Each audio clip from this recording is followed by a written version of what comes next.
preface my remarks, I have something personal to say to Undersecretary Mobley. Sir, that was a buck baby that walked out on your speech.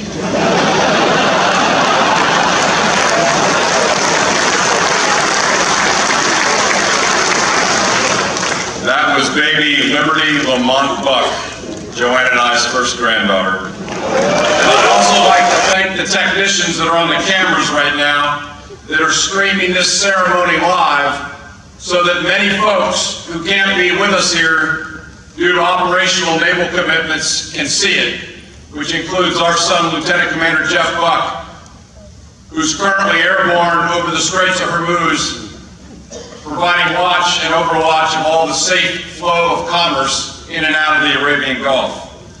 Jeff, if you're able to hear this,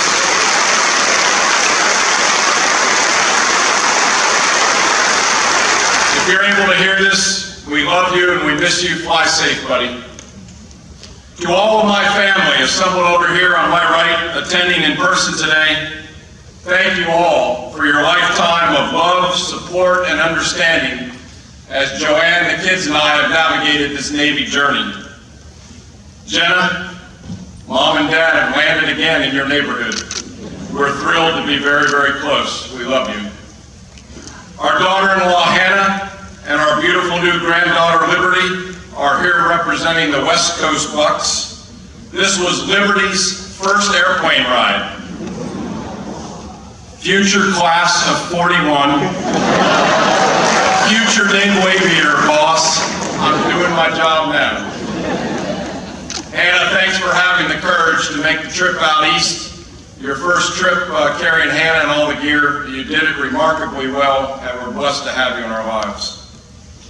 And Joanne, wow, we've come full circle. Thank you for 38 years of unconditional love, support, guidance, and understanding. I know in my heart that we're going to about to embark on our greatest tour of duty that we've had in the United States Navy. I love you. To the Carter family, Ted, to Linda, and the kids, you both exceeded the highest expectations that Joanne and I had. Your warm, welcoming disposition helped us feel immediately at home. Through your unwavering patience and attentiveness to every detail of our seamless turnover, Joanne and I arrive in Annapolis refreshed, ready, and excited to represent and lead this prestigious institution, as well as graciously welcome guests to the Buchanan House with the same compassion, cordiality, and grace that you all did for 5 years. We truly cannot thank you all enough for your mentorship, your hospitality, and your friendship. Thank you. I would like to also add to the words that have been spoken already and acknowledge the indelible footprint that Vice Admiral Ted Slapshot Carter leaves on this institution. During a 5-year tenure, he has led the Naval Academy to fantastic success while navigating a sea of change. To do all this, he overcame resource constraints and organizational inertia that resisted change. In short, Ted Carter has sailed the ship in the right direction, regardless of the winds, currents, or tides that would tempt others to pursue an easier course and speed. As well, he set a stellar example for the brigade of midshipmen that are preparing to go out and lead in the fleet.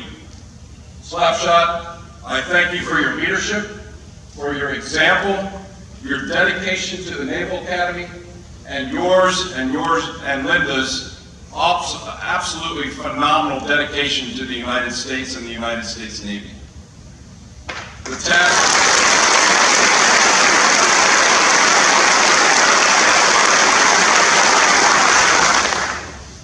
So this isn't the first time that I've relieved Ted Carter in a job. And I can tell you the task of filling your shoes is daunting. The example you set, however, and the culture that exists here due to your leadership makes succeeding seem achievable. Ladies and gentlemen, for me, the Naval Academy truly represents home. That is what I told Secretary of the Navy Spencer when he asked me why I wanted the job. I'd like you to know and appreciate that my late mother, Bebe, was born by a midwife in a house just out on West Street 88 years ago, while her dad, Senior Chief Arthur Whittier, was stationed here working in waterfront operations. I fell in love here 38 years ago and married my wife Joanne in the chapel 2 years later. Both of our children, Jeff and Jenna, were christened in the chapel. And both of my parents are interred here in the columbarium just outside Alumni Hall across the creek. My father graduated as part of the great class in 1948A, which was the last three-year class to graduate after the war years. Two of my uncles graduated, two of my cousins graduated here from the years 45, 49, 73, and 77. As you can tell, the Naval Academy has shaped my life from my earliest days. I'm proud to return to the institution that's given me so much. I'm excited to dedicate my efforts entirely to the place that once dedicated itself to making me a naval officer, a husband, a father, and a son. I'm committed, Joanne and I together are committed to lead, love, and sustain this institution and the Brigade of Midshipmen as family. Returning to the Naval Academy and serving alongside the faculty, the staff, the coaches, and most importantly, the Brigade of Midshipmen is nothing short of a dream come true for me.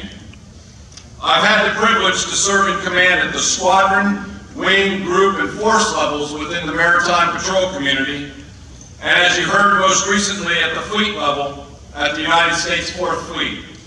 My approach has always been to set clear expectations from the outset to help those that team with me to succeed. You may or may not know this institution has nearly 175 years of legacy.